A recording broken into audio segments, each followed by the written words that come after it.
Hi, I'm Alex Homer from Cost Accounting 3300, and my topic is on budgetary slack.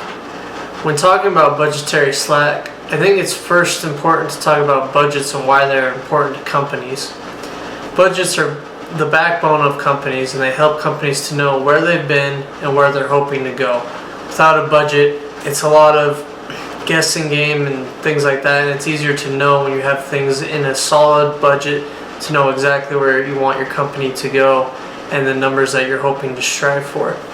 That being said, along with budgets come loopholes and different things such as budgetary slack.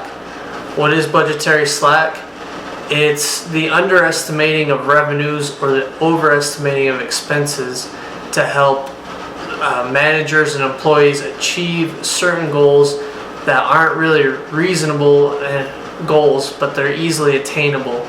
A lot of this is due to companies switching over to incentivized management, where managers or employees are given incentives to make sure that they work toward those goals, and then they are given some sort of bonus if they reach those goals.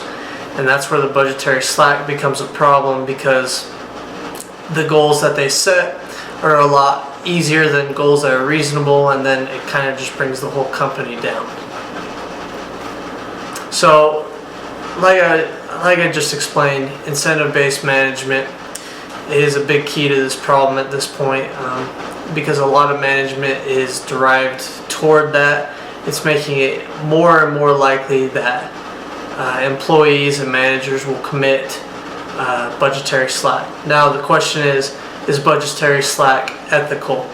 Well, in some cases I would think that it is ethical, and based on my research paper I have found instances where companies believe it's just smart to be a little more conservative with their budgets and not overestimate what they think they can really go for and things like that. But in a lot of cases budgetary slack is unethical because of the fact that there's certain people who are doing it to achieve something that they wouldn't otherwise achieve, and that's when it becomes a major problem. How is budgetary slack allowed? It's very easy to let it be allowed, especially depending how the company's culture is and how their budgeting process is. It's very easy to let budgetary slack come into your culture and into your organization, and it's very hard to stop once it gets going. Like I mentioned earlier, the purposes of budgets are to be as accurate as possible and to give a good indication of where you want your company to go. With budgetary slack, that's not really a solid indication of what you want your company to achieve. Sometimes it is possible also that employees do have more information than the managers who are making the budgets. So that's where there's a fine line between trying to find out how much employee input should be into these budgets, because if there's too many employees involved in the budgeting process, it muddies the water a little bit and it gets hard to decipher who's really thinking that these budgets are unreachable and who just wants an easier bonus. And so that's part of it that becomes hard.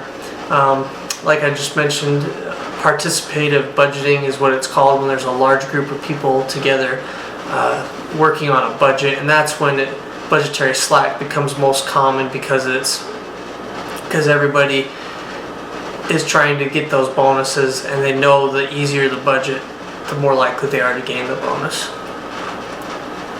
Okay, so how to avoid budgetary slack? Well, based on my research, there seems to be three main factors that contribute to avoiding and also the effects of budgetary slack. First of all, budgetary control effectiveness. Like I've already discussed, it's easy to let your budgets get out of control, and making sure that you know exactly how your budget should be made and controlled, that's a big key to it.